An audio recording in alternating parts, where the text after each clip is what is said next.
Covering COVID-19 pandemic, a Channel 5 special is brought to you by the Belize Bank Limited, Holy Redeemer Credit Union, and Citrus Products of Belize Limited.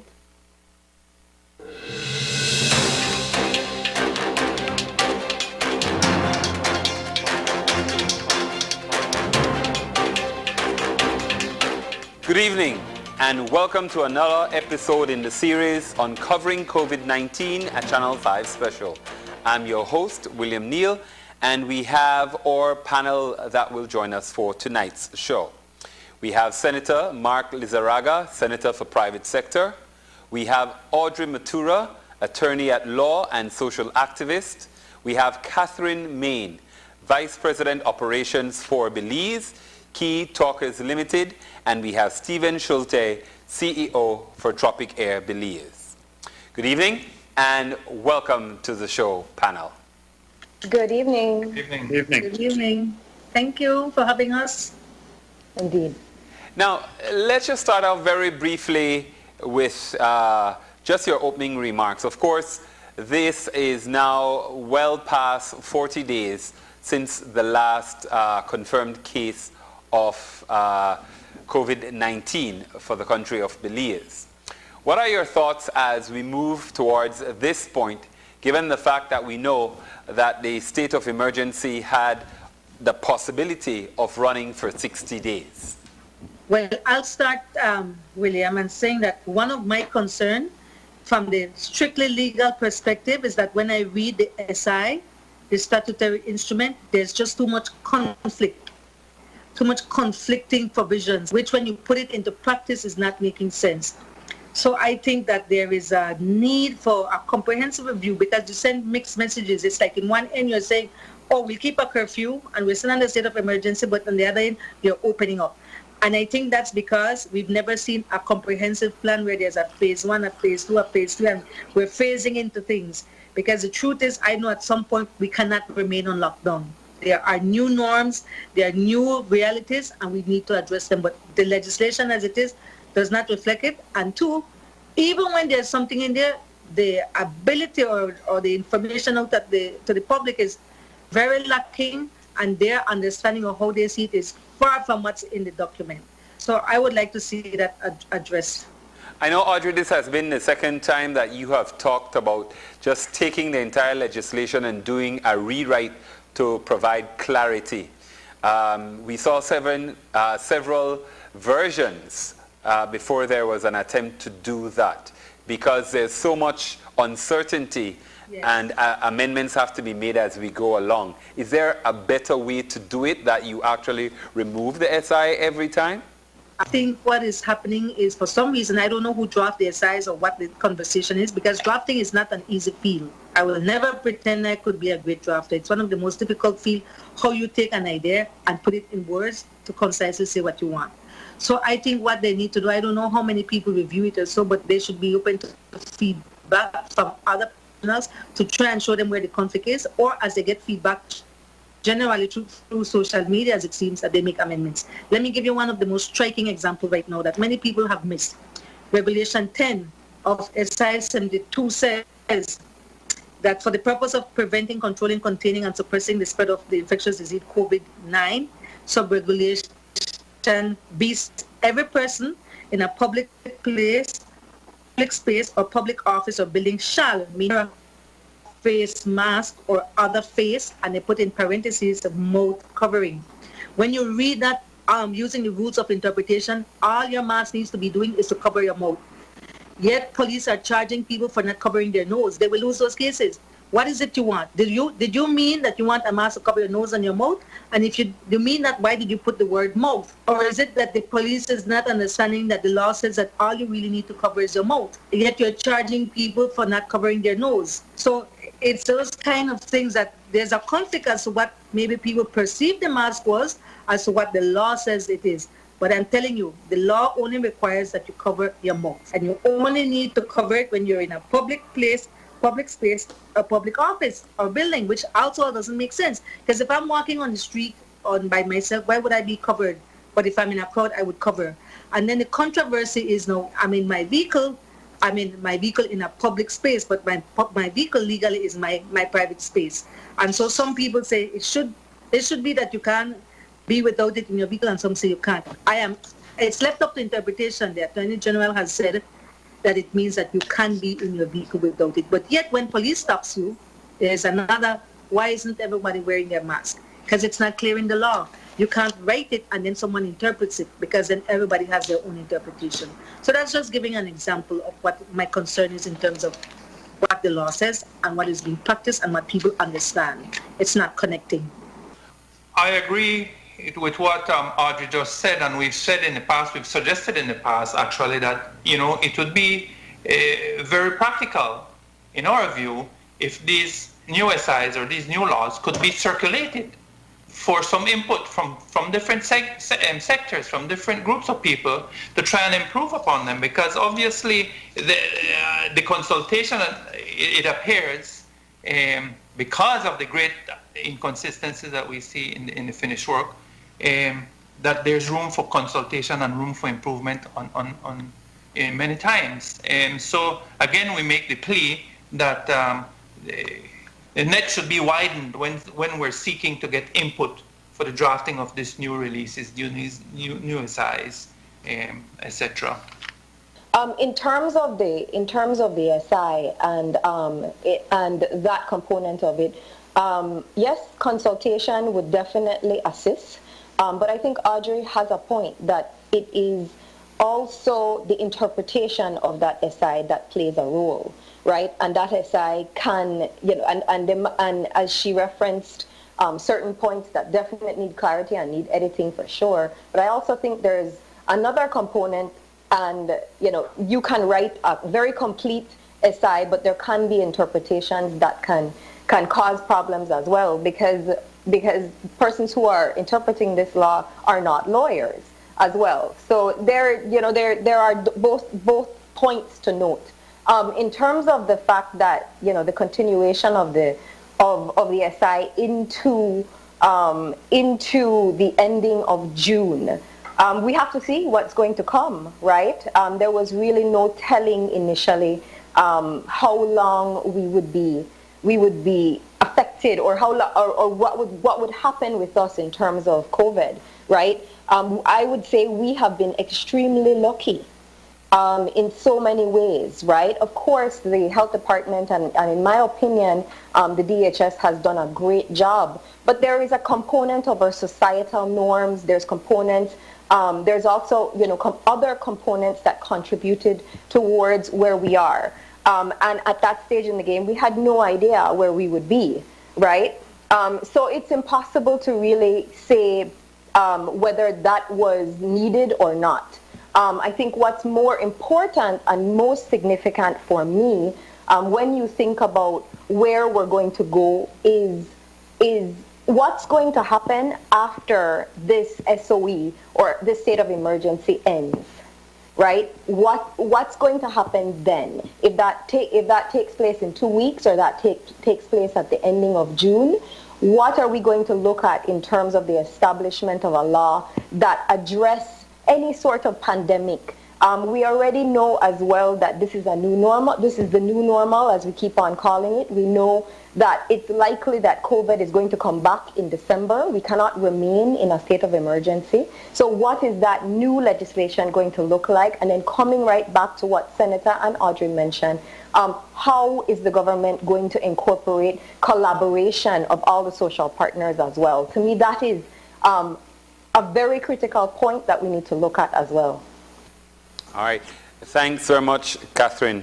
And Steve, any comments? I find it difficult to require people to wear a face mask and charge them $5,000 in the atmosphere of Belize, where we have a warm, humid climate. We hear that the virus doesn't last in the air, and it has maybe 6 or 7 or 8 feet, whatever they determine. If people, I think it's healthy for people to get outside and to breathe. And I don't think masks particularly add to that when they're social distance. And but I do understand that it's very difficult to force people in a confined area not to wear a mask or to wear a mask. And especially our population, I don't know. There seems to be a macho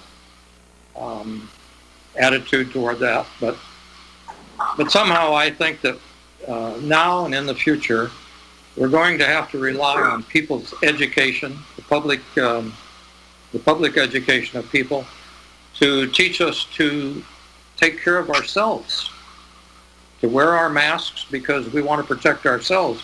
But we can't protect ourselves from everybody else. But I think if we're talking 2-3 months or a year, I think we've got to talk about voluntary self-protection. And I think we have to have a fairly decent plan to deal with the virus instead of hiding in a foxhole.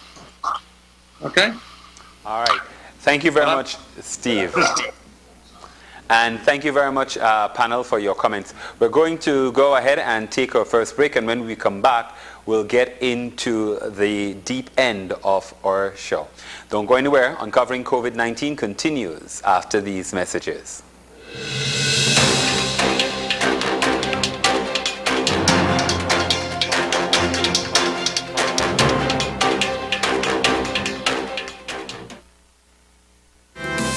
Save the credit union way.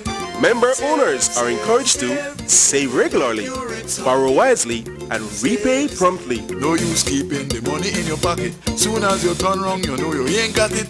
So as money goes from hand to hand, give your cash to the umbrella man. I'm telling you. Save the credit union way. Save. It will make you rich someday.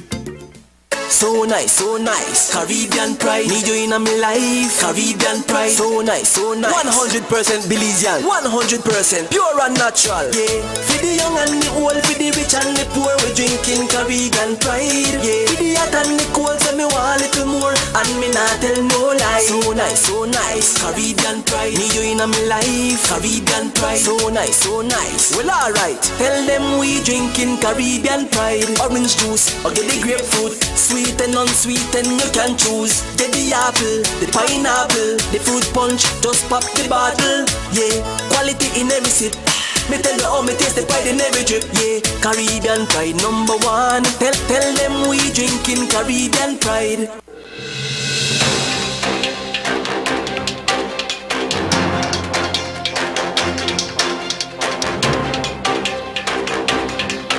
And welcome back to Uncovering COVID-19, a Channel 5 special. I'm your host, William Neal, and I've been joined by panelists Senator Mark Lizarraga, Audrey Matura, Catherine Main, and Stephen Schulte. Now, this week we saw the first set of Belizeans being repatriated.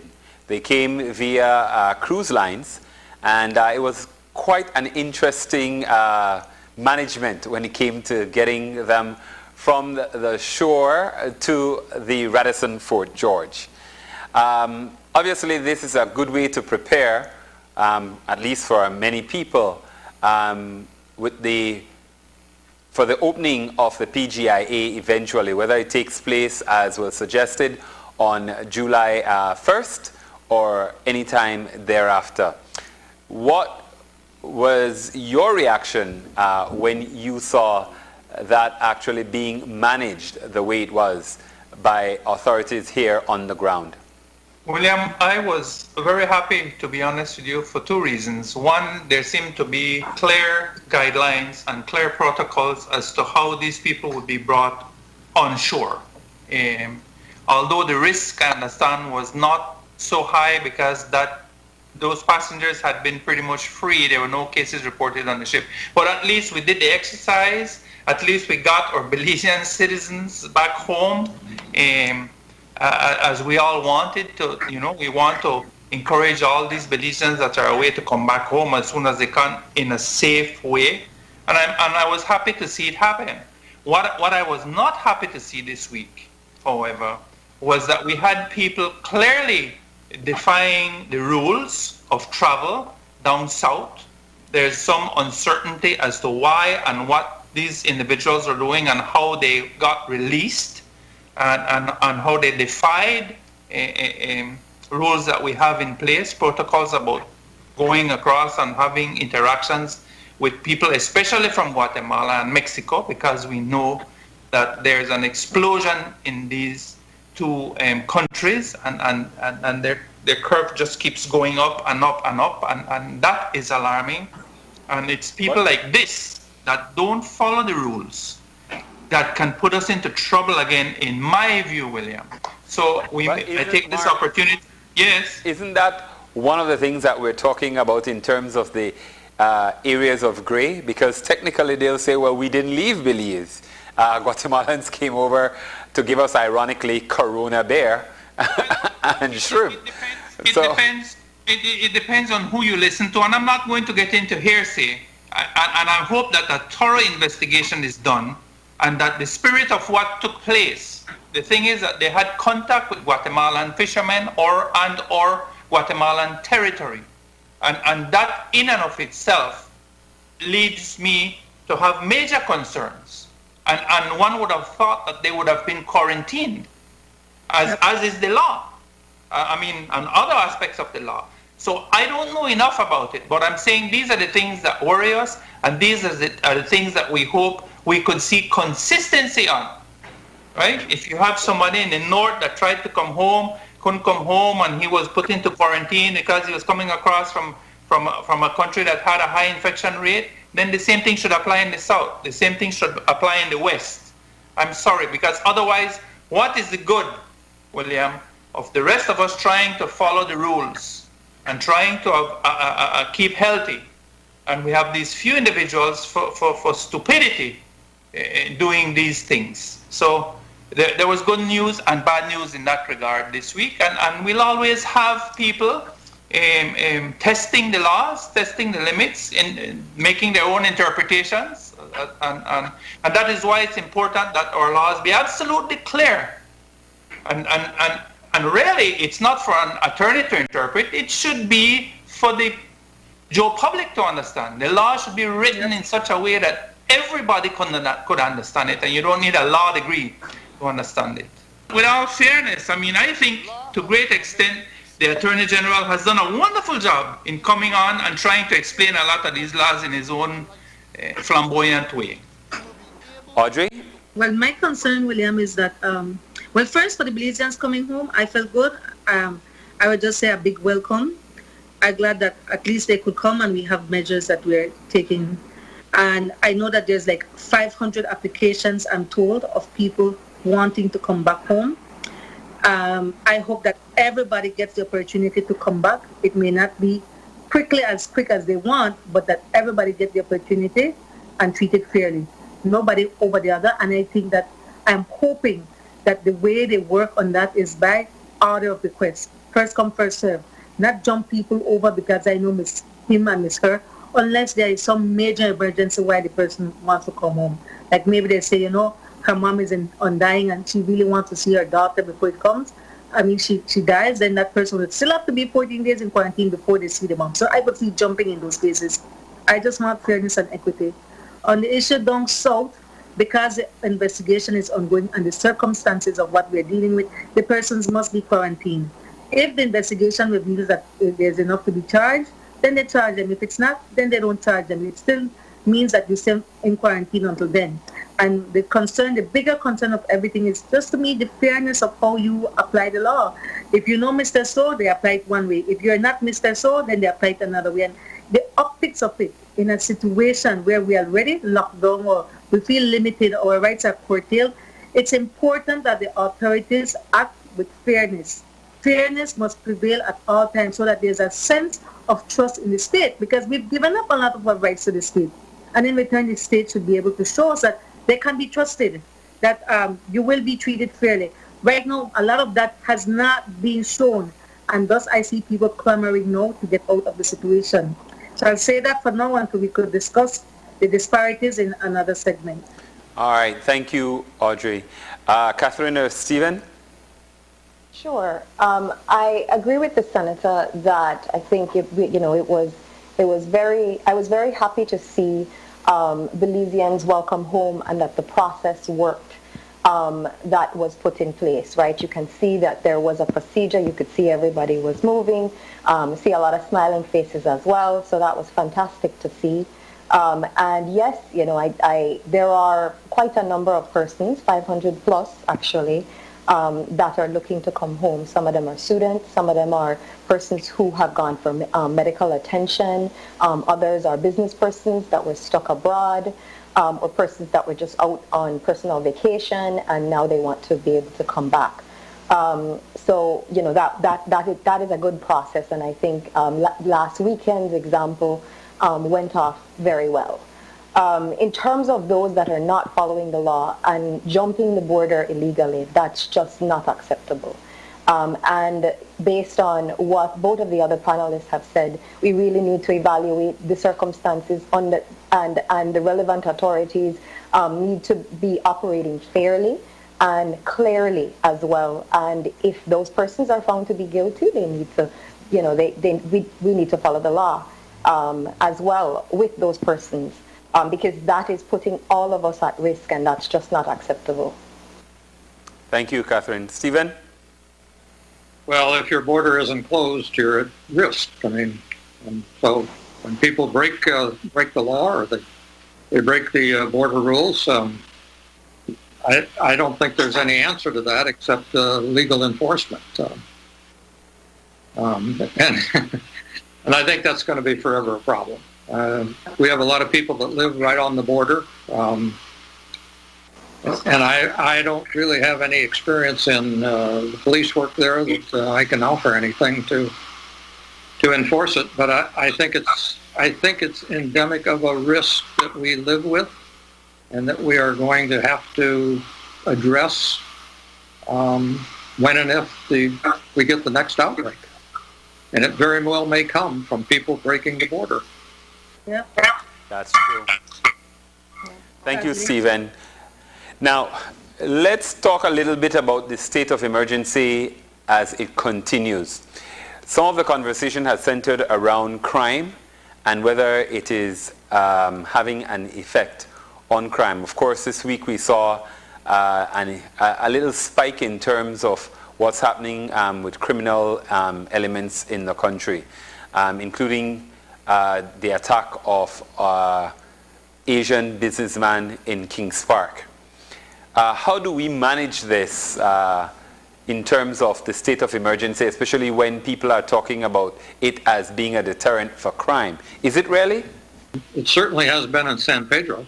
And, I'm out here on the island. I'm pretty well aware of what goes on, I guess, in some of the neighborhoods. I'm concerned that it won't be. I think the longer the lockdown goes on, the more desperate we're going to have people. I can see that people are starting to run out of money, and with our own employees, I'm worried about how they're going to continue to eat after we've laid them off, and they've gone from our subsistence pay to half of that on the government subsistence. This has got to have a very, very bad effect on their lives, and I think there are a lot of people that are going to become very desperate within the next 60 days. Honestly, I am one of those people who believe that if I ascribe to the philosophy that we use curfew as a mechanism to curb crime, then we will never, ever lift the curfew. Because crime will not get better, it will get worse for different factors. Right now, some of the criminals may have been afraid for their own health, but the reality is that the socio-economic circumstances of Belize before COVID clearly indicated that crime was one of the most growing industry. I call it an industry because when you find out it's an industry in its own right, although an illegal one. So keeping a curfew will not help it. It may have controlled it to an extent, but when you get to meet and understand the human nature Desperation will set in, the usual attitude will step in. Right now, the crimes that we've had during the COVID have not been outside of curfew time. It has been within curfew time, and some of them we don't know when it happened. For example, the 2 bodies that we found down south, we don't know at what point those bodies were thrown there or not. But when the criminal elements want to act, they will act. Nothing will hold them back. Will there be a new breed of criminals? I believe so. I believe that people will have to find innovative ways to survive, which we have not even planned for. So my attitude towards crime has always been not to go and use force always. It's clearly an indication that there are other social problems at the back burner that we don't want to address. And we've never addressed it. But it's still not too late to address, because what we are going to see now with COVID-19 and what we're seeing is that people who would not have usually taken a risk to do certain criminal activities will do it. For example, in La Union and those areas, people who are going across to still buy goods from Chetumal, and some of them Mexico, and some of them have been caught. It's a risk they're taking because they need to bring cheaper goods, not only for themselves, but they're selling it on the black market. So they've become criminals for something that would not have usually become criminalized. When we're talking about crime, the mere SOE, the mere curfew, the more statutory instrument have created provisions now that things that you used to do and you now do, they are criminal. For example, under the statutory instrument, those offenses you commit are not civil offenses, they're criminal offenses. So while we are saying it's curtailing crime, but at the same time, we've instituted laws that created new crimes, and there are more criminals. Imagine over 1,000 people now being brought before the court, and I'm sure the number has gone up since I last read, but they've been brought before the court for not wearing a mask, being outside of curfew time without an explanation, and all those little offenses. Those are all criminal offenses. So when we look statistically at crime, it has increased.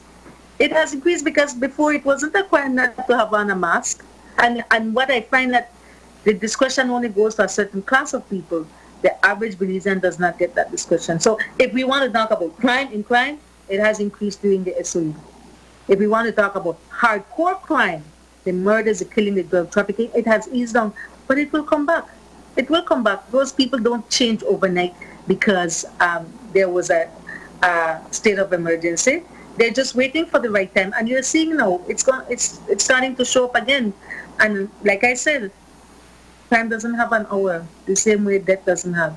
It does not know what is a state of emergency, nor what is a statutory instrument. When they want to act, a criminal mind will act, and that's going to happen, and it's happening already.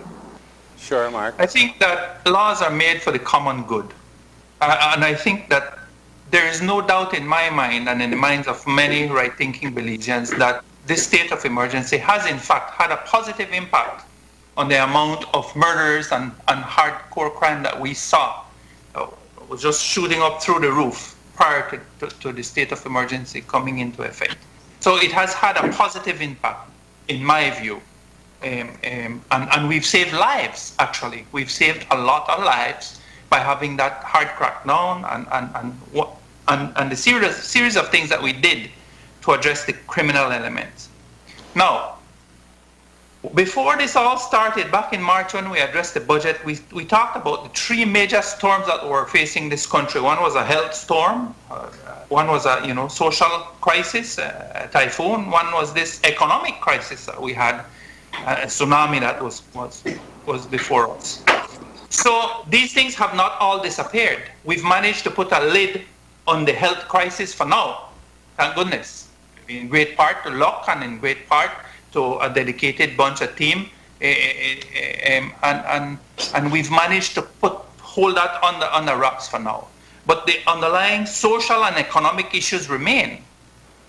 And until we have opportunity for these people, until these people begin to really become partners in the development of our country, and until they begin to benefit substantially from the investments that we make and the opportunities that we create for them through the investing of the people's money, we're going to continue to see these people seeking to find loopholes by going across and beating the system in these other countries because things are cheaper there, or for whatever reasons they think they can make money off it, and and we'll have people testing the laws. In that I agree with Audrey that having the laws, and Steve, just having the laws in and of itself will not be a deterrent. What will be a deterrent is the fair application of the laws and people knowing that there will be a penalty, a serious penalty for breach of those laws. But, and I guess we'll get into the next segment, is that at some stage the economic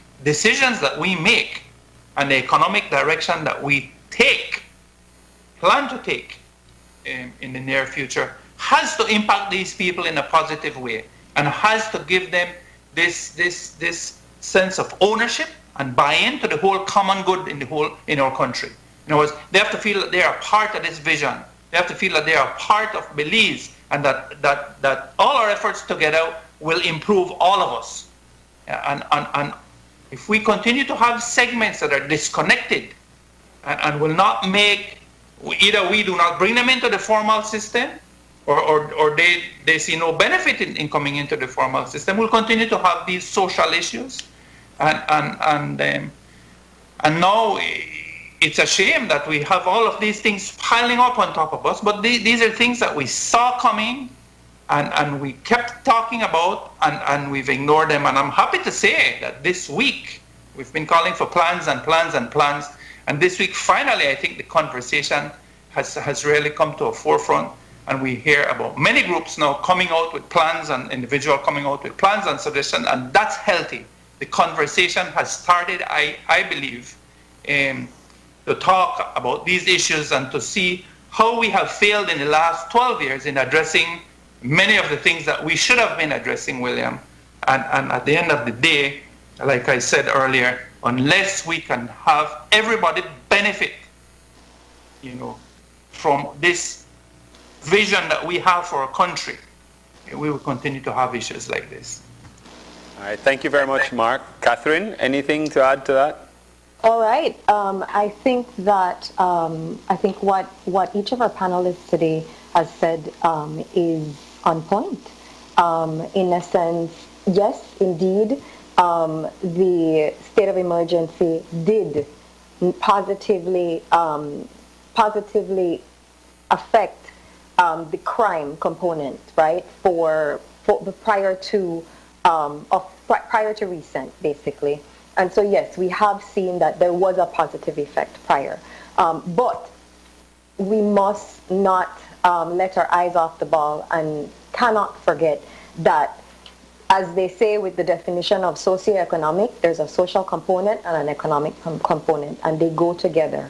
And we must plan forward for all segments of our society and look and identify ways where each of those, as the Senator had said, can be a part in the growth of Belize, because that's really essential for a long-term solution or improvement to the crime matter itself. Thank you, Kathy. Now, of course, in a couple of days, we're going to go smack into the hurricane season. So, we have all of these challenges, and we know that the hurricanes have a mind of their own, so to speak. So how do we strike that balance where we're trying to control all these factors that we really don't have control over? How can we effectively plan, and what mitigation efforts would you recommend or foresee coming into action? Well, William, I will say the best thing we have going for us right now, that prayer. I tell you, I think the prayers of a lot of people have been answered. I mean, really and truly, we've had a lot of luck, as people would call it, and some people say, prayers, where when we look at what's happening in Mexico and Guatemala and South America and even the other countries in Central America, and we have been so blessed to have escaped this thing really with only 2 deaths. It's nothing short of a miracle. So we continue to pray, but we have to plan. We have to have a plan in place. Unfortunately, William, we have a very little space, fiscal space. Money is set aside in a contingency for this. And if we were to receive some natural disaster, it would be devastating for our country. So we all have to prepare, William. It is obvious that the government's resources are going to be stretched very thin. That's putting it very mildly.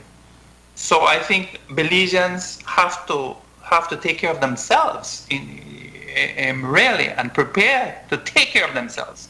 You can't be dependent right now, or as best you can. You have to try and take care of yourselves. No, there are a lot of people that will not be able to take care of themselves, and that is where the state has to come in and perform the functions that it's expected to perform. But we have to plan as if we're going to have a hurricane, because I understand that this could be a very busy season, William. And quite honestly, I think the conversation, you've thrown out something that's very critical that we need to discuss at a national level as well. And I think people need to hear what the plans are for that as well, for their own mental sanity. I mean, that's something we haven't talked about and we haven't seen on the agenda for this week. But, a lot of people are beginning to become affected by this mentally. I mean, we're seeing a lot of mental issues, a lot of mental health issues. So we're in a very stressful time, William. And all I can keep saying is we have to prepare ourselves as best we can.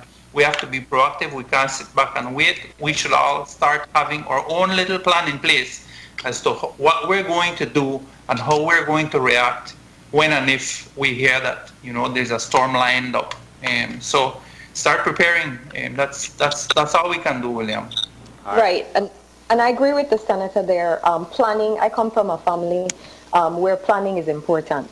That's part of my upbringing, and I must say that is a theme for each of the segments we have had today: planning and preparation, and being able to work as a team and get the advice, input of experts, of persons that are in the know as best as possible, in order to come up with the best possible plan. And there's several different points we need to look at.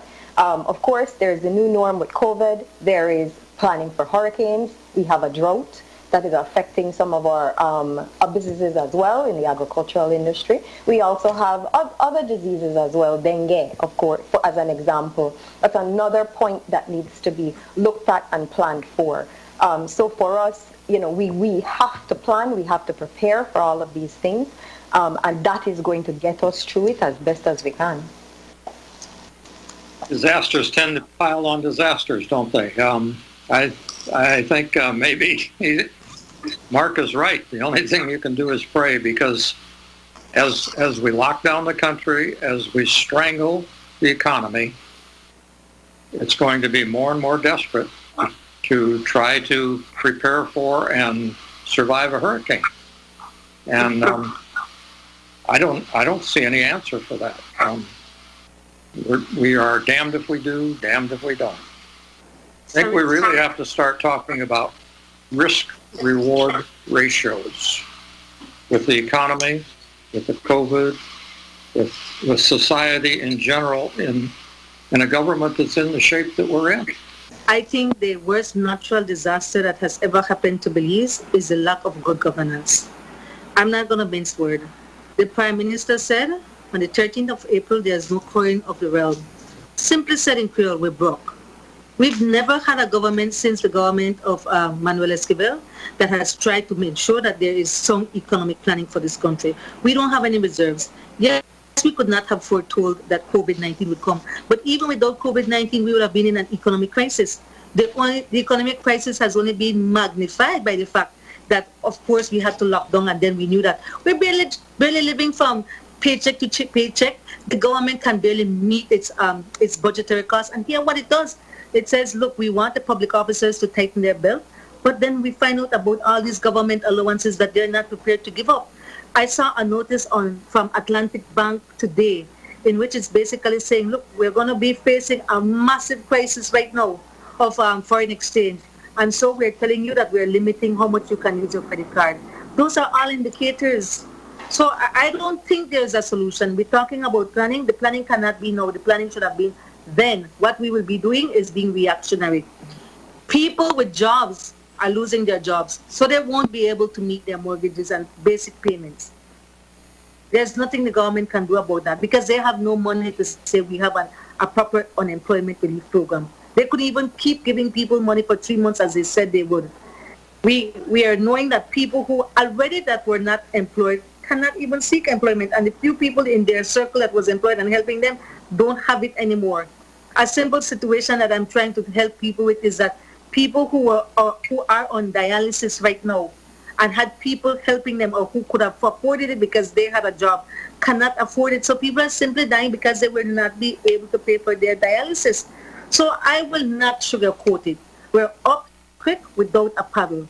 And I take it right back to the lack of governance, not only from this administration, from the one previous and previous. And nobody wants to talk about, let's put into place a proper campaign financing legislation so we can cut out the corruption. Today, we still don't have a report on all the monies that were obtained illegally, I have to say, because of the 55,000 passports and visa that was part of a Senate Select Committee that we don't even have a report yet. Let's not talk about all the lands and so that people grabbed, the politicians grabbed, and they said there's a hotbed of corruption and still not addressed. It's not that COVID created this. COVID was only the magnifying glass that showed you how poorly we've done in governance. And on this crisis right now, no matter what the government does, they don't have the money. The only thing will save us if some international agency or country decides that poor Belize, we will help them out. And even when they do that, we have to police that money because we have not had a track record that our politicians are overboard, that they will not find ways to siphon the money.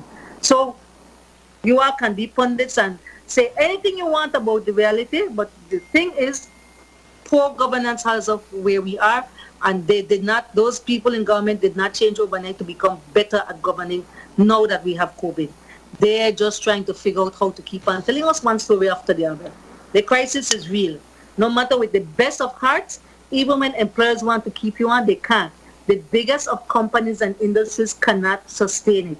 If we don't have tourism coming in, we cannot survive. We did not even plan to be such a productive country that we can be exporting more goods. We are limited in that. We failed. We failed as a country. Thank you very much, Audrey, for that, very colorful description of where we are.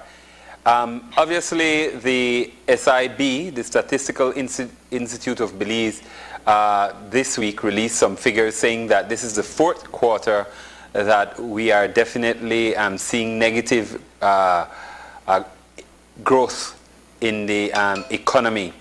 And generally after 2 quarters, you're in a recession. So where are we with 4 quarters under our belt? And what can we really do in terms of trying to turn around and talk about the road to economic recovery? We've seen the former mayor of Belize City and leader, aspirant for the United Democratic Party actually take to the airwaves and talk about a plan. But what can we really do in terms of economic recovery when we see so much negative factors as reported by the SIB? Panelists? William, I must say that much of what they said, we have been saying, certainly the business community has been saying and clamoring for the last umpteen years. What is a travesty is that we did not see this type of announcement come from the party that they represent and from the government. What is their plan, the government's plan, to get us out of this? They highlighted so much of what Audrey just said a while ago. They agreed that we've been severely impacted by poor decisions, by corruption, and by all the other ills that we know about.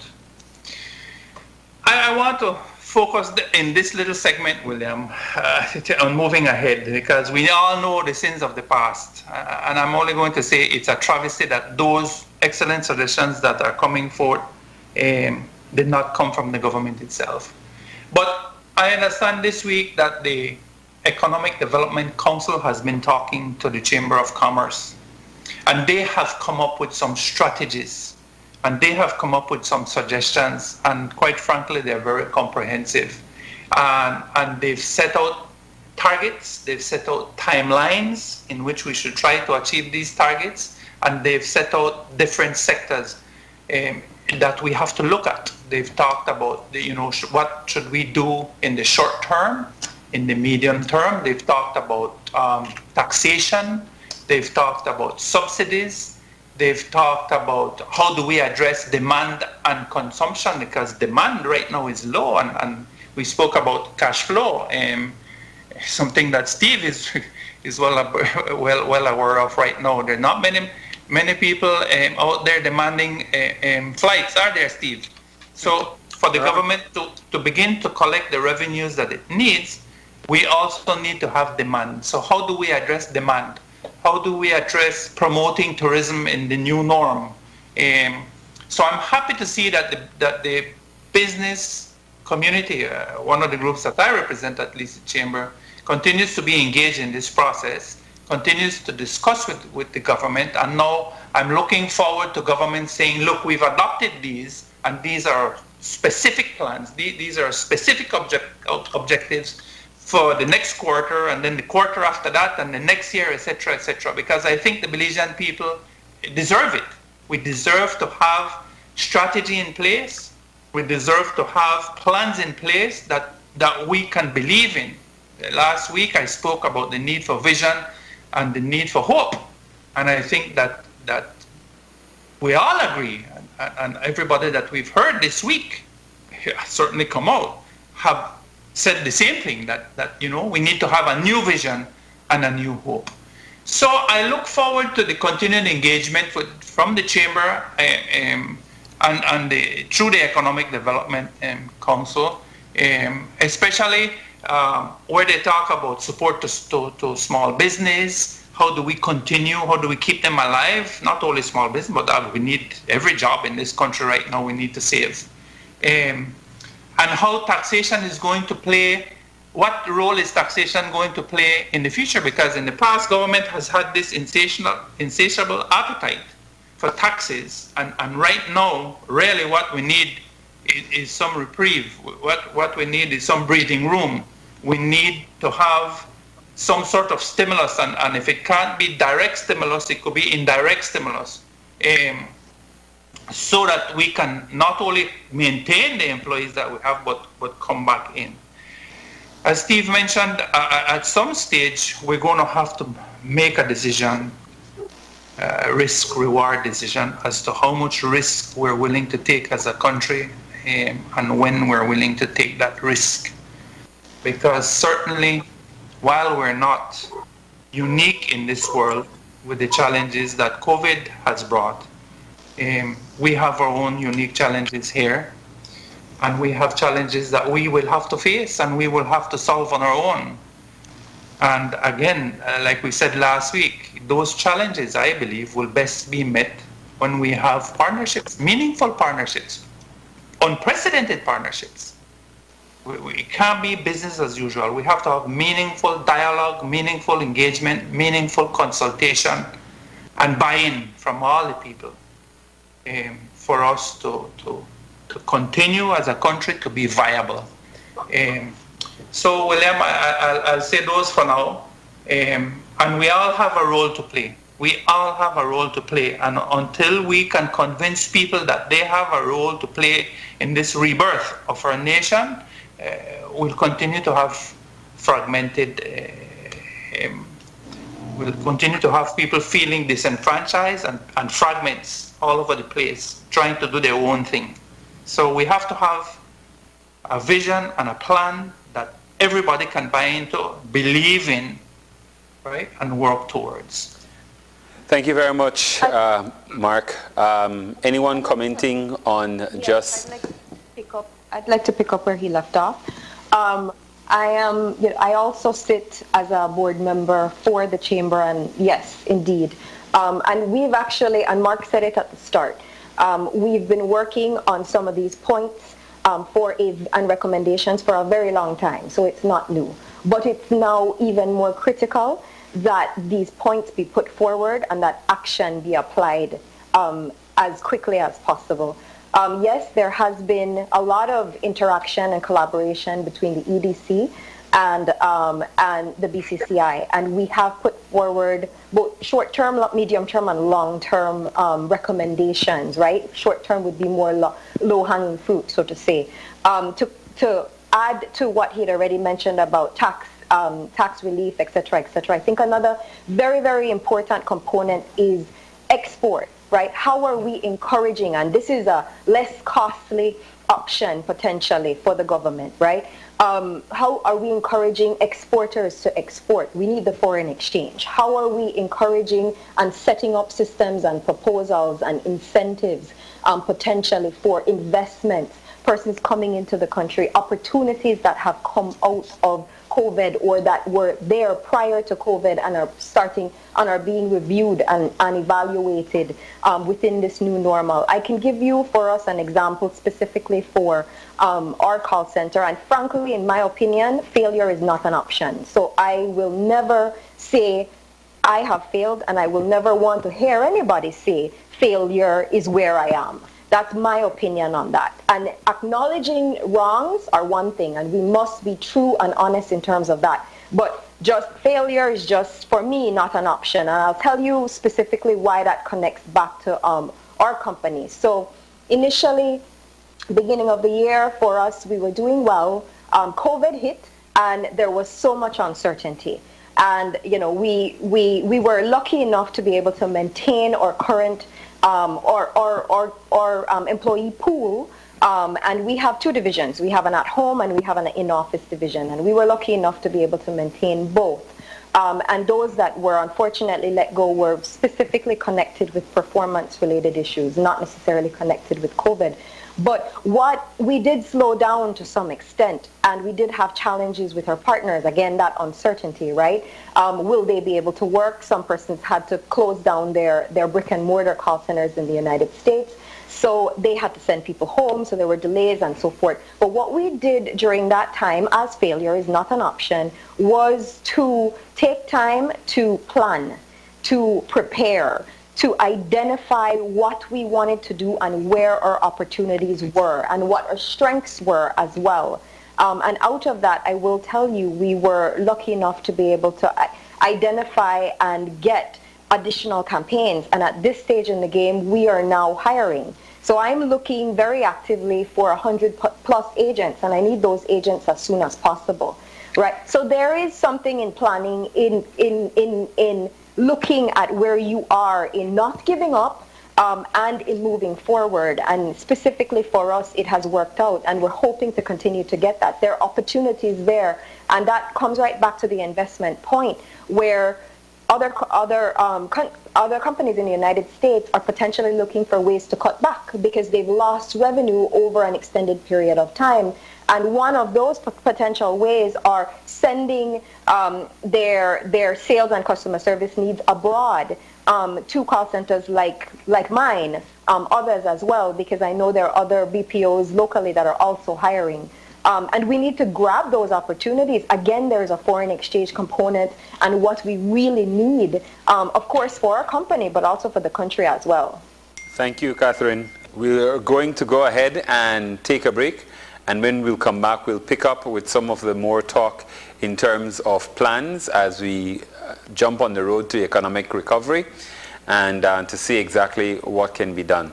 Don't go anywhere. Uncovering COVID-19, a Channel 5 special, continues after these messages.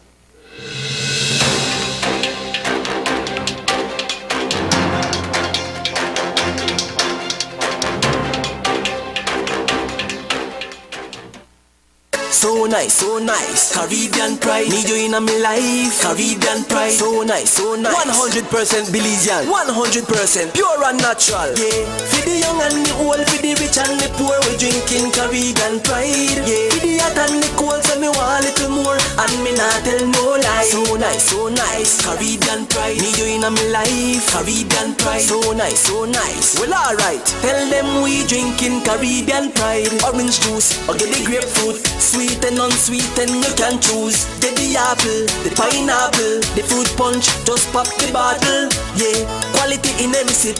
Me tell you how me taste the pride in every drip. Yeah, Caribbean pride #1. Tell them we drinking Caribbean pride.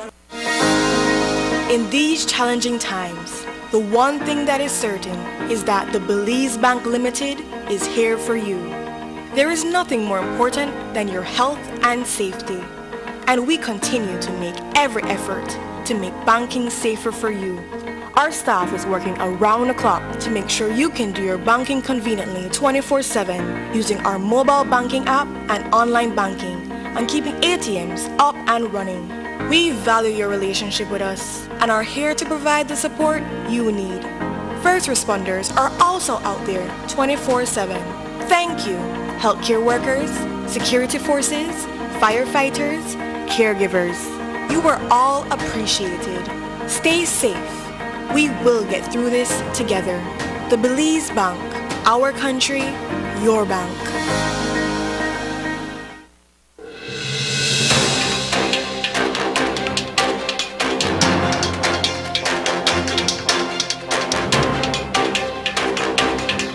And welcome back to Uncovering COVID-19, a Channel 5 special. Before the break, we were talking about the road to economic recovery and how do we get on that road. We had some comments from Catherine just before the break, but I'd like to open up to the other members of the panel in terms of where are we, and on the heels of the plans being discussed by Darrell Bradley, is there need for more planning as a country, and definitely how do we get that into the public domain to have the kind of conversations and to chart the best way forward? William, I want to throw two things here to add to the conversation, and I've mentioned them before. I think that as we look at foreign exchange and at exports, we have to really seriously consider how we're going to motivate exports and how we're going to make our export items more competitive. A lot of the agricultural things that we produce, a large component of it is fuel. And our taxes in Belize on fuel is astronomical, to say the least. We're second only in the region. I mean, there are countries in the region that sell fuel at less than half of what we're selling it at. And the reason for that primarily is taxation. And I know the government needs taxes right now, but I'm saying as an incentive just to make us a little more competitive with our export items, perhaps we need to calculate what the quantum of fuel is in a pound of corn or whatever it is that we're producing, a pound of beans, a pound of sugar, whatever, and give those farmers a break or a credit to that equivalent. And I think that is going to help us a lot, increase our export capacity. We're suffering, a lot of the businesses on the ground, including the agricultural business, we're suffering from an excess capacity. We have excess capacity. We spoke about the exercise that the Chamber had done some years ago, where most Belizean businesses were really in great part inefficient because of the scale of our operations. If you're running at only 40% capacity or 50% capacity, your operations are not going to be as efficient. Your costs will be higher. Productivity in this country, including in the government services, we've heard and we've seen, and the people you referred to earlier made reference to the productivity in government as well. So when we look to the new norm of operating, we have to be very conscious that we want to be efficient. We want, and efficiency will come through the scale of our operations and through full use of that capacity that we have. So there needs to be almost a directed effort, in my view, at talking to different people in different industries, in different segments, almost one-on-one. I keep saying this because I think it's important. How do we improve your throughput? How can we help you with your capacity? How can we help you to scale up your production so that you can become more efficient? And I'm sure Steve would agree. I mean, it's a difference between flying a plane with 2 people or 3 people or flying a plane with 15 people. I mean, the efficiencies that come, with more throughput is what we need to look at so that we can become efficient. I just want to add one thing to what the senator has said there. One of the big positives that I've seen coming out of the business sector is you see groupings coming together and working together to make recommendations, and also for just what he had mentioned in terms of recommendations and opportunities where there are for export as well. You see Agro-Processing Association coming together, working together, discussing what their challenges are, identifying the way forward. And you're not only seeing that in agriculture. I saw it with the Engineering Association. I also saw it with the BPOs. And that concept of, rather than all of these individual businesses working separately, them coming together and working as a unit is a powerful opportunity that we have there for information sharing, and also for lobbying and for discussing opportunities and potential business between each other and opportunities abroad as well. And that is definitely a positive I saw coming out of or COVID crisis, so to say. I want to add, William, the way forward, we have to stop thinking in the box. We have to think outside the box. And I want to address it in several areas. Right now, what we have is a reality that even some of the people with best of intention cannot solve certain things immediately. There has to be some pain and growing pains we go through. There will be what our Prime Minister likes to call collateral damage. There will be some people you can't rescue because we do not have enough to rescue everyone. We don't have the wherewithal, we don't have the resources to say we will help people who are failing. When I began reading about COVID and what was happening in the world, my concern was always not that we won't have illnesses and maybe people will die.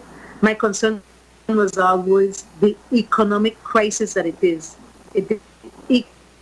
I think that what we need right now are several things. We definitely need a shift in how our leaders operate. This talk down to people cannot continue. You have to deconstruct how we do things. We need a leader with a vision that inspires hope, that motivates people, that make them feel we will get out of this crisis, we will get out of this crisis. We have to take the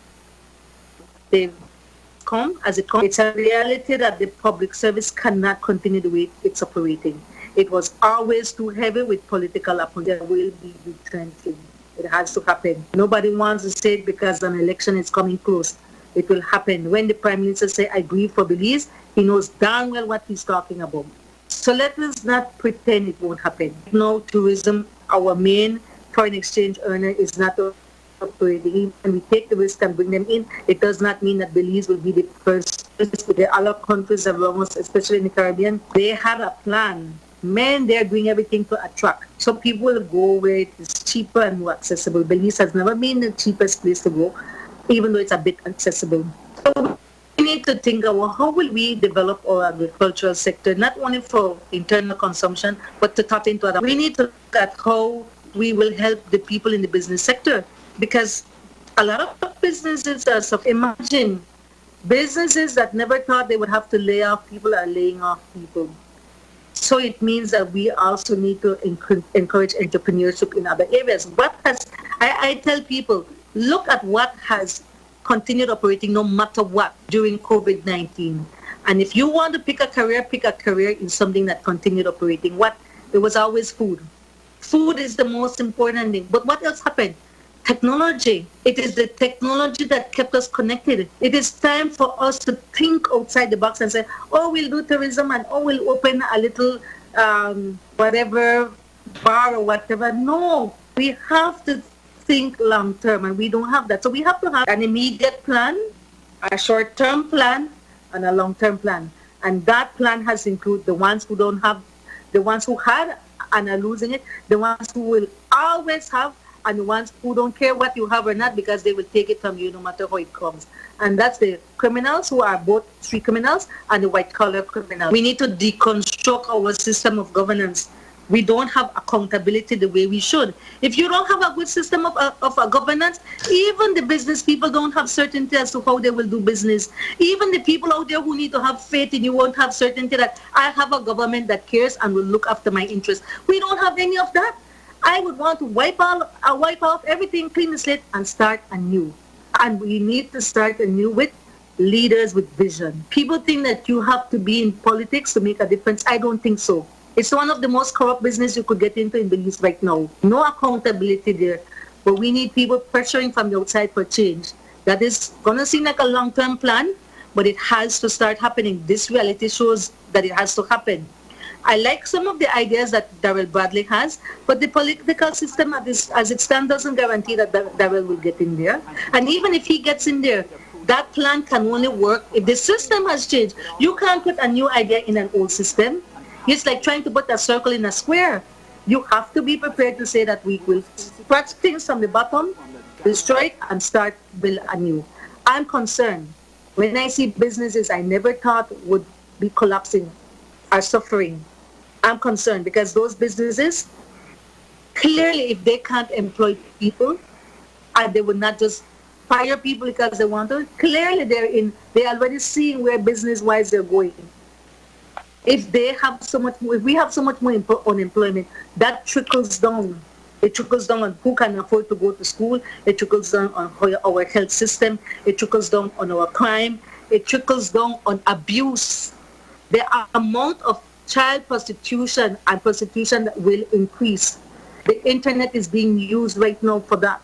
And we're not looking at all of that. We cannot look at it that only like we, the people who seem to know it all. Let's go talk to the people down there who will be the ones that we call the one that will lose out the most. I just think it can't be solved in one conversation. My head is spinning with all the different things that need to be done.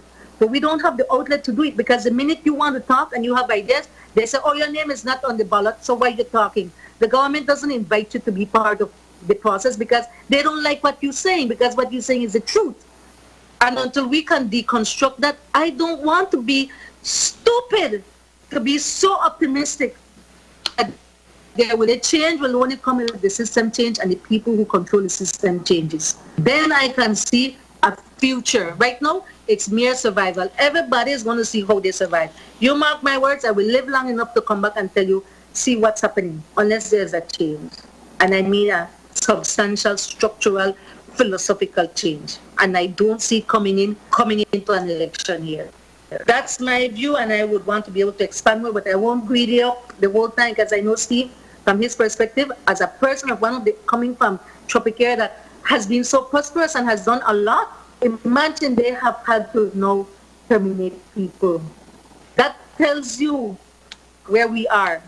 That's how bad it is. I don't want to sugarcoat it. I want people to know what is coming so that they prepare, because now each one of us have to have our own personal plan, how we are spending our money, what we will build or not build, where we'll invest or not invest, who we'll go live with. We might have to give up the house and go live with granny now. All those things. Who gets priority to go to school, how much meals a day we'll have.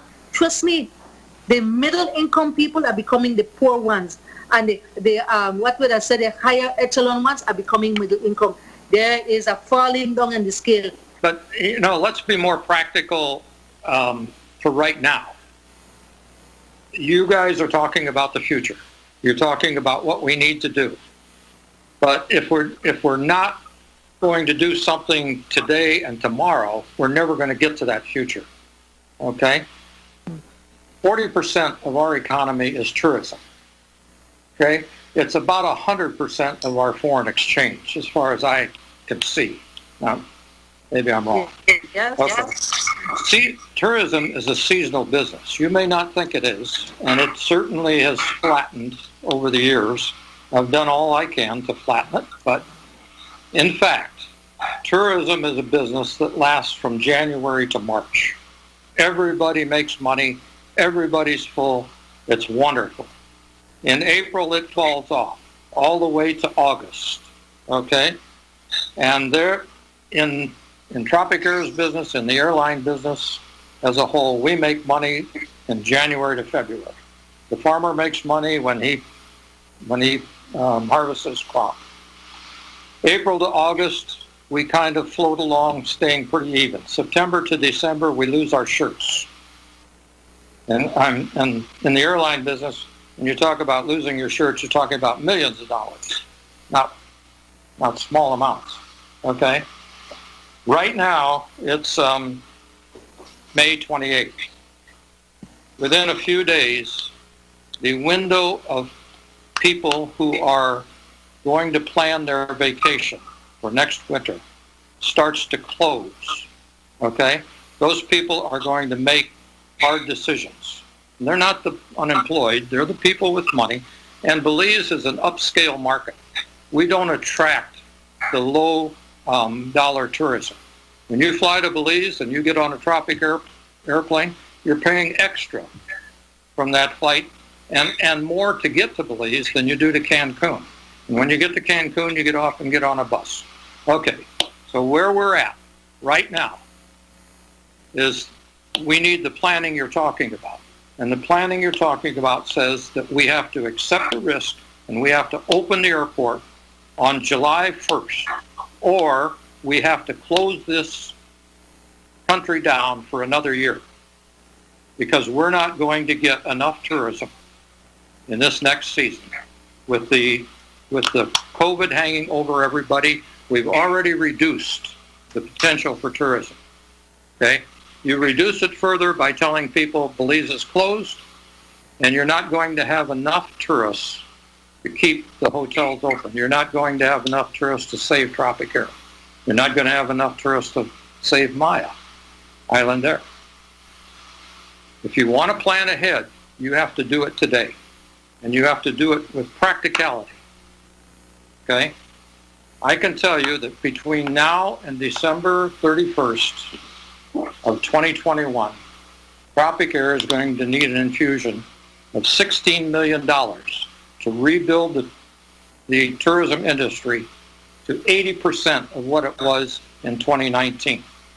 We have surveys from American Airlines, we have surveys from Expedia and other people that tell us exactly how many people are willing to travel in the next month internationally. And it's under 19%. It's under 19% for the next 4 or 5 months. It barely gets to 40%, okay, later on in the year. And we're going to cut that 40% to nothing by telling everybody we don't know when we're going to open.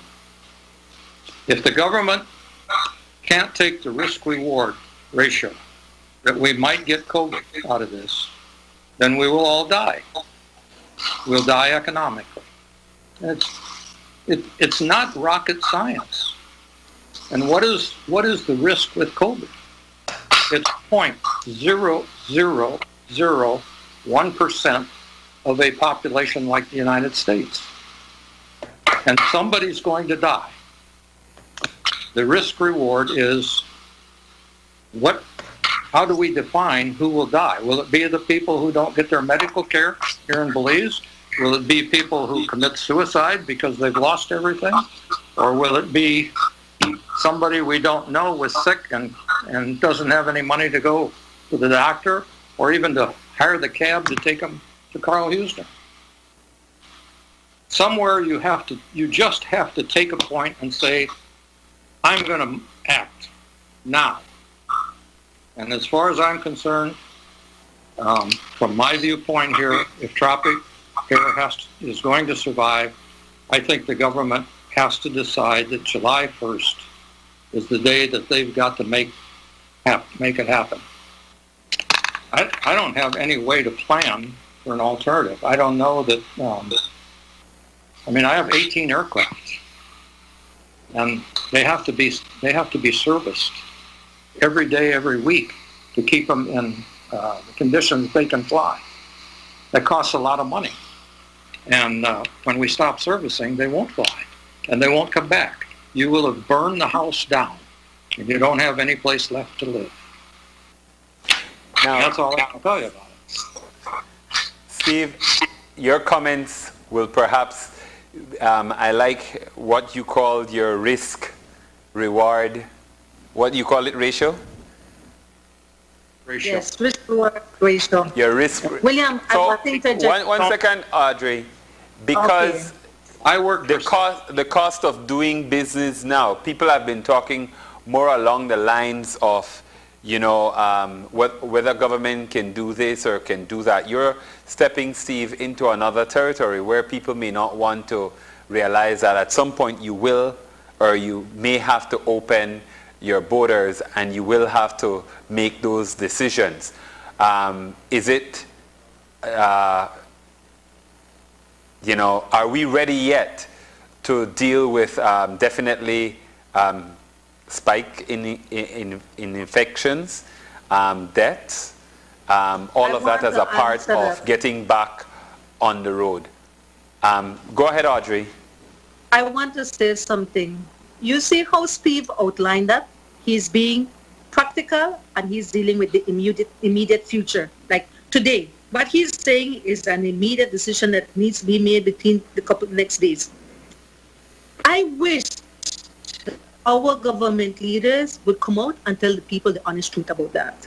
I think Steve is the first person I've heard it say it, and this is going to be aired live or aired for people to hear.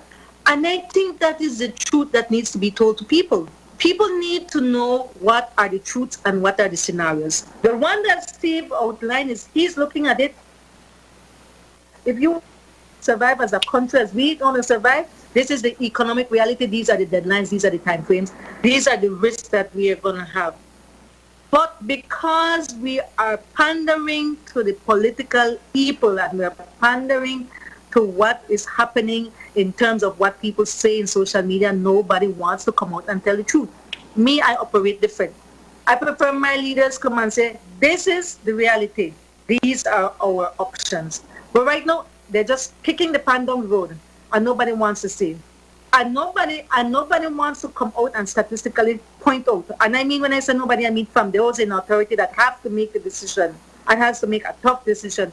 They don't want to come out and say, well, you know, economic-wise, this is our markers, this is where we are in terms of foreign exchange, in terms of what we are prepared to risk, in terms of what would be the consequences if we have in place any great outbreak. These are the things during the time we have enforcers, but nothing. And I've always known that we can't stay locked down and our borders closed forever. And I've been waiting to hear for a plan. And I'm yet to hear one. We just keep amending SIs and, you know, we patch as we go along. And that is what is going to kill us. Because when people know, because I've been on social media today. I haven't been out of the couple of days, but I was on social media today. And we have two schools of thought. There are those people who say, and there's people who said, no, let us take the chance. Who has to go to these people and let them know the way? It's your government, because ultimately it's they who will pass the law and open up things. Civil society can only pressure to extent, but who has to make the final decision? Who has to sell it? Who has to make it for the people? It's the government and they're not doing it. So it brings me back to my point, lack of leadership. Now, if people understand what is it, the crisis is going to be in terms of economic and health, if they understand, and if you have a leader that can sell them a plan or a program, who can ensure that there would, because there would have to be things in place, systems in place, should there be another wave, should there be a shortage of anything, should we decide to close down and people can't get food, foreign exchange, it has all these trickle effects. Without a plan telling you all the possibilities of all the different options, how will you, the people, know and prepare? How will I know how to prepare my household, my workplace, my mind to deal with the new reality? I listened to Mia Motley, and she's advocating that for the Caribbean as Barbados opens up back its island to visitors. She's advocating that the point of testing not be when you arrive in my country, but before you board the plane. We're not having those conversations. It's like the vision is not there.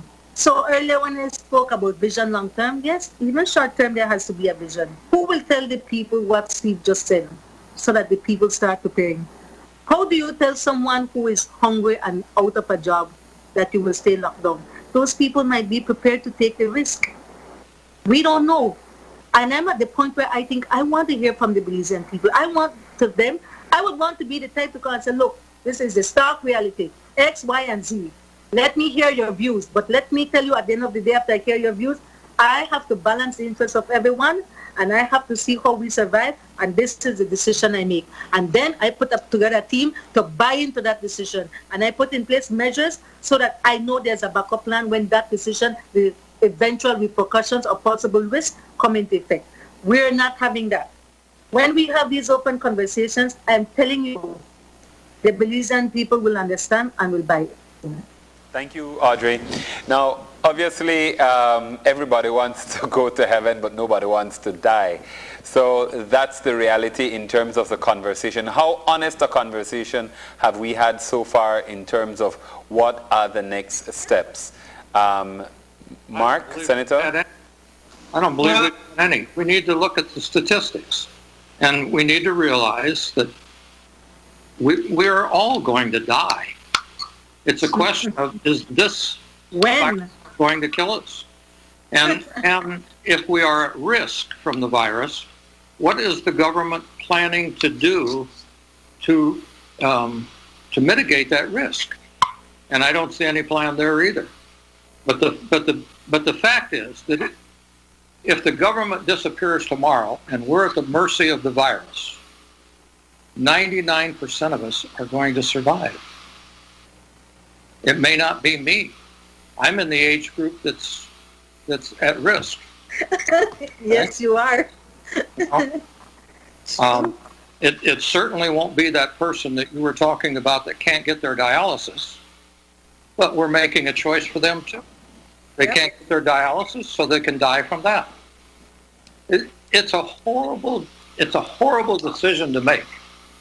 You know, it reminds me of the officer that tells his men, you know, you have to go into battle and you have to attack this position. And he's telling people that he's lived with to go and die. I don't know. I think we need to look at a lot of things. I think we ought to actively be looking for ways to mitigate the virus, and at the same time making a commitment to keep everybody else alive with an open economy. Sweden made this choice, and there's a real argument about whether or not it's a good choice. But the fact is they haven't killed anybody with their economy. So if we measure the 100 or so per million, that 90, I think, per million more that have died in Sweden than in the United States so far, then we could measure in the United States the number of people, the increase in suicide and other things, and we might find out that we're kidding ourselves, that maybe the United States has actually made a bad choice. I don't know. I'm not saying that it's good or bad. I'm just saying this is where we are here today. We need to take some action. Okay? That action involves risk. We need to figure out what that risk is, and we need to have a plan to deal with it and mitigate it as much as possible. But we are going to lose people. We're going to lose people if we don't do it. We're going to lose people if we do it. And we need to consider things like the seasonality of the tourism business, the U.S. dollars that it brings in. You know, there are other things. We've had repatriation flights in which we've taken over 700 people out of Canadians and U.S. citizens out of Belize. Those people were living here, spending money, and apparently, because they didn't leave when everybody knew that the flights were going to end, we had a week's warning. And I went around and told a lot of people, you know, get on the next flight. You've got a condo here, but if you want to get out, you need to get out now. We didn't know we were going to have 7 repatriation flights. And there were people made the choice that said, no, we're going to stay and live in Belize. This is where we want to be. But, you know, 6 weeks later, they're still deciding that we need to go back to the U.S. or Canada for whatever reason, whether it's health or their business or their family or whatever. Those people are going to come back to Belize when we open up. They're going to add dollars to our economy. Okay, that's a part of the equation. U.S. dollars. You just mentioned the Atlantic Bank is going to start freezing credit cards. Okay, the people that don't have their credit cards anymore, it's like you're spiraling down into a hole, and nobody is willing to take the responsibility to make a decision to stop this and to stop it now. I made the decision for Tropic Air. I said, we're running out of money. We need to preserve our fleet of airplanes until the country opens up. Therefore, I have to sacrifice 207 people immediately. And if they don't open up July 1st, I'm going to have to sacrifice another 100 out of 140 that I have left. So those aren't easy decisions. And yes, these people are not going to die, at least I certainly hope they're not, but they're at all kinds of risk. They're at the risk of losing their home, they're at the risk of, what we need leadership that will make a decision, give us a plan, and we need to go to work on that plan. Points well taken, Steve. Thank you for being so forthright and honest and open. It's what we've been saying on this show, William. We need to have a plan. We need to have a concrete plan. Obviously, we haven't mentioned Harvest Key, Norwegian. They have decided to lay off a whole bunch of people as well. We kept saying in the past weeks that we have over 130,000 people that are seeking some sort of assistance from government, and that number, as we know, is growing on a daily basis. This is not sustainable, simply because we can't afford it as a country.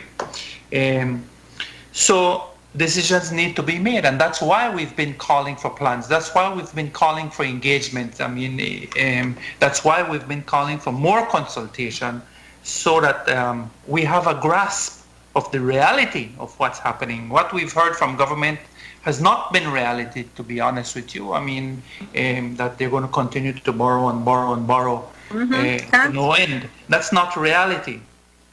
As time goes by, William, that reality will sink in.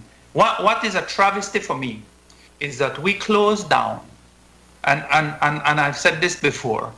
If you look at countries, the amount of risk that they take is directly related to their health capacity, to their infrastructure, their health infrastructure. And what is a travesty to me is that, what have we done in this time? Have we strengthened our capacity? Have we invested in new infrastructure? COVID hospital. Do we have a hospital in San Pedro if we're going to be bringing in tourists? Do we have, how are we going to handle these things? These are the things that we should have been doing. These are where we should have been focused, I believe, realizing that the day will come when we have to open up our economy, otherwise we're going to starve to death, or we're going to have mental issues and social issues, and we're going to have an explosion because we can't continue to live with an economy that's not functioning. So it's a travesty that we did not take this time to invest and to tell the people, to be honest with the people. This is what we're planning on doing and why. The honest to goodness truth. When this thing first happened, I was aghast. We knew this thing, we saw this thing coming from January. Those of us that were paying attention, February. We knew it was going to have a global impact. And we kept presenting budgets, and we heard the plans after that, and we would be borrowing and borrowing here and this, and we had monies coming in. Well, none of those monies have come in now. And that's a whole other question. That's a whole other segment. The reality is, Steve, you've hit it on the head. At some stage, we need to decide what our risk reward is going to be. And we're going to have to consult with the people of this country in some way, and we're going to have a credible plan, or we're going to just dictate to them. That's the way things are done here. That's the way things have been done. I would have hoped that modus would have changed, and that the consultation would have been more meaningful, in my view. I still think that there are too few people making all the decisions. And these decisions are life and death decisions. And I think that we have to open up that pool for input so that when we come out, whatever decision we make is the best possible decision and we have 100% buy-in from everyone. And that they understand why we're taking whatever risks we're taking or whatever decisions we decide to take. The Prime Minister has also said that we're not going to reopen the doors to tourism until we have a credible rapid test. I don't know where that is, how close we are. I mean, certainly I keep getting differing opinions and I keep reading differing things when it comes to the matter of vaccines. Is it going to be 12 months or 18 months or 24 months? Costa Rica is playing around with plasma now from people that have become infected. Is that one way to go? I don't know. But we have to have a plan. I agree with you, Steve, and we have not been hearing the plan. This is the first week that we heard conversations start to come out in the open as to what we should do. But none really, I don't think, that hits the nail on the head the way you want it to. And hopefully we'll be hearing that shortly. But hopefully this is a wake-up call and they'll listen. They begin to see that there's a new reality. And the reality is different, much different than what they have painted or said to us. Okay, thank you very much, Mark. We're going to go ahead and take a break, and when we come back, we'll have our close for tonight's show. Don't go anywhere. Uncovering COVID-19, a Channel 5 special, wraps up after these messages.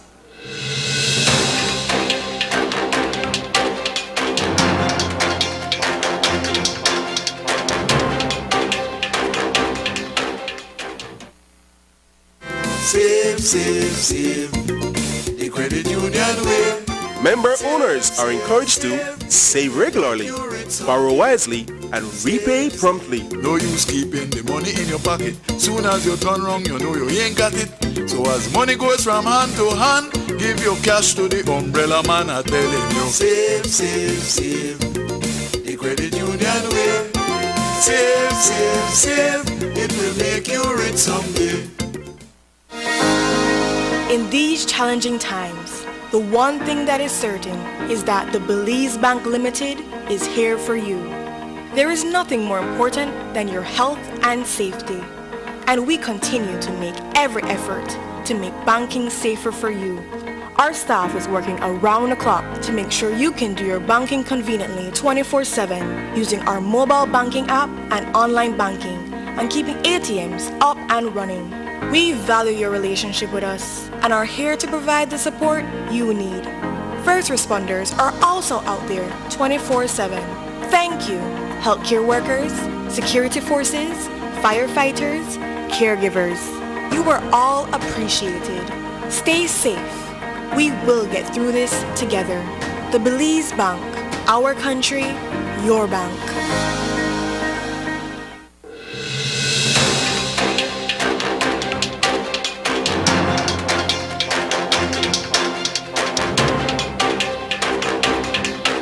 Welcome back to Uncovering COVID-19, a Channel 5 special. We're getting ready to have our close for tonight's show. Before we leave, of course, we have our regular check-in with our viewers and the feedback that they give us online. Sergio Garcia said, "We need a long-term national macroeconomic strategy subscribed to by all political parties, private sector, and civil society, so we can have a common vision and objectives." Meanwhile, Sharice Daker says, "I'm not saying COVID isn't serious, but there are more recoveries than fatalities. The news never talks statistics in which people are getting better. Every day we hear about the bad." So that's food for thought as we get ready to wrap our show. So panel, I'll come back to you. You can say something back to our viewers, or you can go directly into your closing shot. I want to do my closing shot, William. Sure. Audrey. Because I want to address the Belizean public, the John public out there, not the highfalutin ones, the one who are feeling the pinch right now and feeling the blow. And I want you, the Belizean public out there, that the ones who are listening, think about this. At the end of the day, No matter what your government decides, no matter what who in high position decides, no matter what your employer decides, we each need to make a personal decision. And we each need to take personal responsibility. The reality is we cannot stay locked down forever. The reality is we cannot stay isolated as a country forever. That is the reality. If nobody wants to tell you that, I'm telling you that. So what do? You have the choice to decide for yourself what are the things you can do to mitigate, to improve and help yourself. You have to do that. But you also have the choice to say you won't do anything and wait for someone else to tell you what to do. I believe you should make the choice for yourself. No matter what your government says, you have to make a tough choice for yourself. I know there are people right now who will say, keep the state of emergency and keep the curfew. To those people I say, if that's what you want, there's no need for a proclamation of a curfew, no a state of emergency. You live under that state if you want. If you think the best thing for you is to stay home until by 8 o'clock to be home, you do it. Whether they lift the curfew or not, that's your choice. But do not think because you have that choice that you want to be locked down that you should lock down other people. Because we cannot be locked down forever. And the other thing I'll say, when we each make our choice, if your neighbor decides that they do not want to be on lockdown, respect that. Because they too have to respect that you decide to be on lockdown. Now, these personal choices will impact on your emotional, your financial, and overall well-being. It will mostly impact also on the survival of our country. Each person must decide what's their role. I know I have to make my personal choice. And I hope that when you make a personal choice, you know that you're doing it for your own good and the overall good of your family, community, and country. If you're waiting for a miracle solution, a magic bullet, it will not happen. It will not happen. You be your own magical solution. You be your own magical bullet. Right now, honestly, it's survival of the fittest. I am hoping that the next announcement I hear from the government, it would be with realistic plans. We may not agree with all of the decisions of the government, but we will have to support some of those decisions. And when you do it, just keep in mind one thing, that at the end of the day, you live in a larger community, you live in a country, and the survival of us as a community is very important. So you play your role. I know there'll be a lot of debates here and there and everywhere. Have your debates. But at the end of the day, all I can ask you is be practical. To me right now, I'm in survival mode. That's my parting shot. And I hope that we can continue the conversation because I myself have a lot to think about as this new reality really hits home. It's a sad but realistic one that we have to deal with. Thank you. Thank you, Audrey. Open to the panel for your closing shots. Okay, I'll go ahead. My takeaways are connected to the themes that we've been discussing, and it's takeaways and critical points that must be kept in mind and must be at the forefront of all of our thought processes and our actions moving forward. And it stems very similar to what Steve had mentioned. I term it a different way, but it's the equivalent of the same, and it's risk management, right? How do you manage your risk? And that is really what each of us have to look at, the health component and the economic component. It cannot be one or the next. What is a critical takeaway as well is, and an important point to keep in mind, and a philosophy of mine is, as well, the planning component of it all.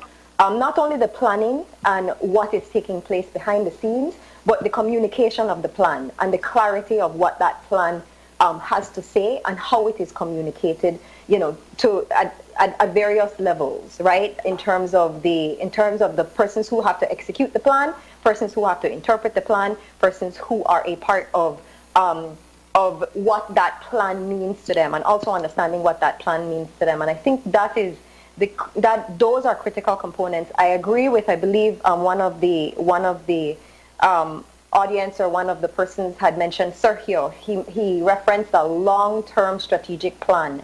And I think that is very much important and on point. Long term, but also what is a plan for the short term and what is a plan for the medium term.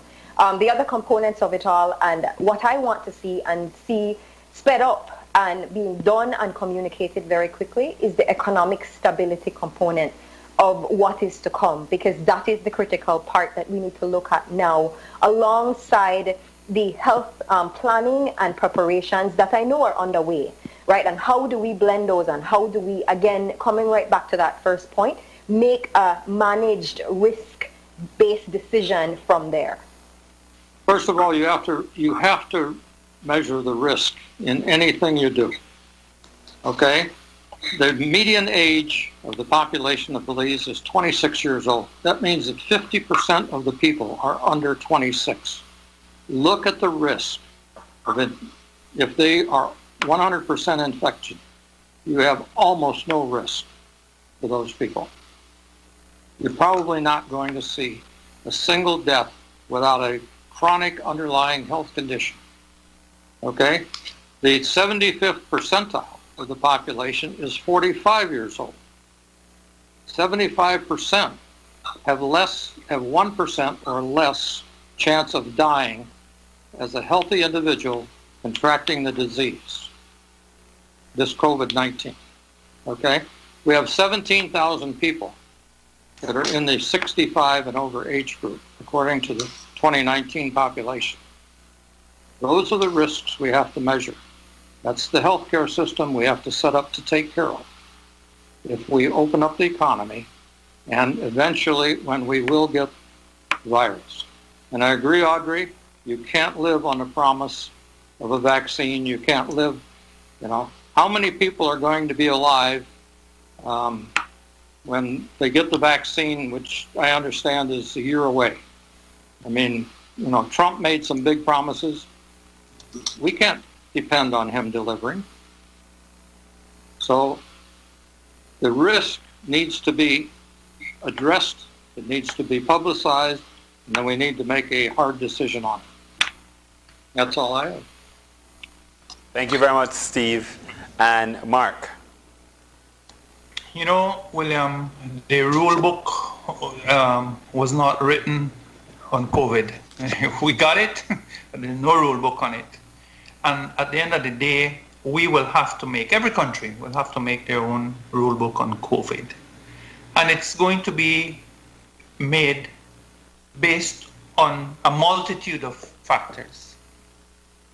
It's going to have to be made certainly based on the economic well-being and the health well-being of your people, the social well-being, cultural norms in your country. There are lots of things that are going to affect those decisions.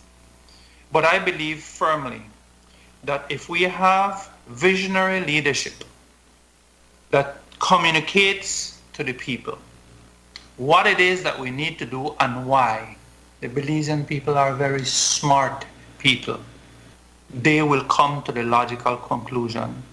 Certainly there are best practices that we know, that we've seen worldwide, that we have to put into place: the social distancing, the mask, the sanitation, the washing of the hands, don't touch faces, etc. Those are best practices that we have to continue to promote, and hopefully this period has gotten us kind of used to that. But Audrey is absolutely right. As a people, and especially as a government, we have to realize that this economic reality will be with us for a long time. We made plans initially for 3 months. We were projecting 3 months, maybe 6 months. No. We knew, those of us that spoke about it knew that this was going to be with us for a long time. That reality is finally coming home and sinking in. So in the meantime, what we have to do as individuals, we have to save, we have to be prudent, we have to be productive. And when I say productive, we have to, everybody, every business, every home, every government employee, we have to talk about how can we save and how can we produce more? How can we save and how can we be more efficient? How can we save and how can we contribute more to the building of this country and this economy? Because we all have a role to play. So Belize, I end like I always do, be productive, plan something, do something, learn something, be safe, keep well. Thanks, William. With that, thank you to Mark, and of course thanks to our panel who joined us tonight. Before we leave, we shine our usual light on COVID-19 kindness. We tip our hats to Blue Coral Management, Almog Holdings, for presenting a $20,000 contribution to Mayor Bernard Wagner and the Belize City Council on behalf of their company. The monies will be used to help persons impacted by COVID-19 to create their own livelihoods and support their families. Tonight, Steve encouraged us to assess our risk-reward ratio with regard to COVID-19. Like Audrey, I agree it is going to be scary personally, and it will be definitely scary nationally. What is this new normal that we have to live with?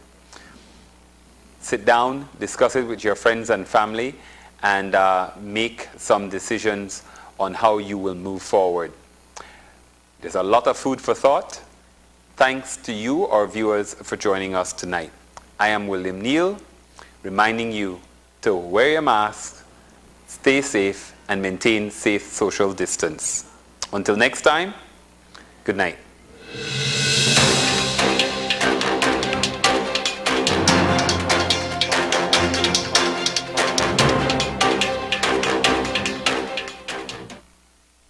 Uncovering COVID-19 Pandemic, a Channel 5 special, was brought to you by the Belize Bank Limited, Holy Redeemer Credit Union, and Citrus Products of Belize Limited.